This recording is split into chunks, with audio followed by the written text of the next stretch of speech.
Hey, what's going on guys, it is Boost HD here, and today we're going to be taking a look at the Hitachi C22. So without any further ado, let's get right into it.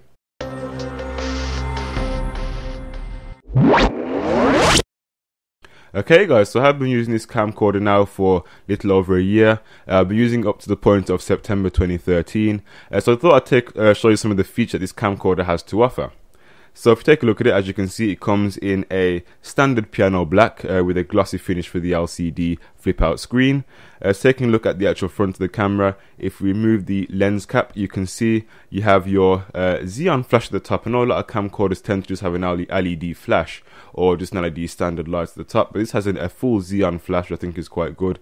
Now read what it says at the bottom. It says 23 optical zoom.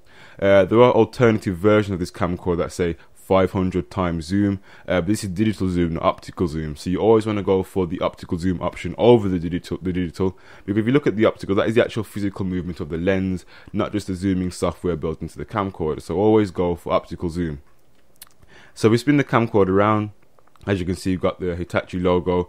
We've also got full HD 1920 by 1080, as well as the fact, just to reference again, it's 23 optical zoom.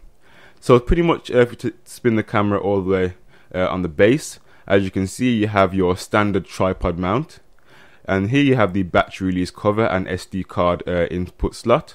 And as you can see, the SD card is positioned there, and simply to remove it, you just simply press it down and it'll pop out, and to put it back in, you simply press it all the way down until you hear the click. Alongside that, you have the battery, of course, and you have the battery release button here, which simply is when you push it down, the battery will pop up like so. So we go ahead and put that back down. So spin the camera around back up to the top. As you can see, on the actual top side, you have your wide and telephoto, which is very well positioned, because when you use your hand, or when you put your hand in the sling here, you can simply just zoom out there using your index finger, and zoom back in again using your same finger, of course. On the top also, you have your playback speaker with your left and right audio.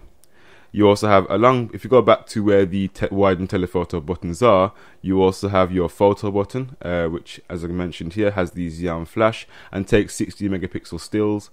So if you go back to the back of the actual device itself, you have a series of inputs or outputs, so to speak.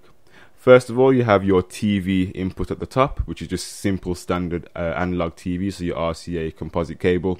Below that, you have your HDMI out. This is very good if you want to put this on an external display or TV.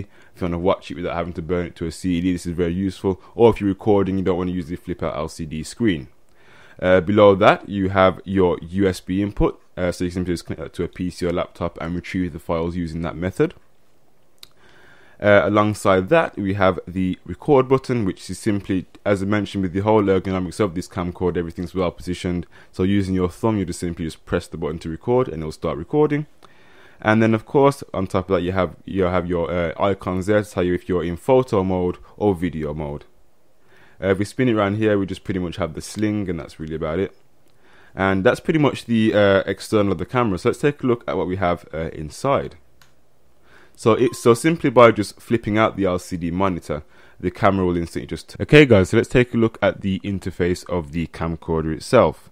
So as you can see, to the top left hand corner, you have your recording option for the recording time overall, for the length of time you can record for, using the given storage. So as you can see, that's 1 hour and 45 minutes. And for the images, which is on the top right, you can see I've got 2,436 images that I can take on this one SD card.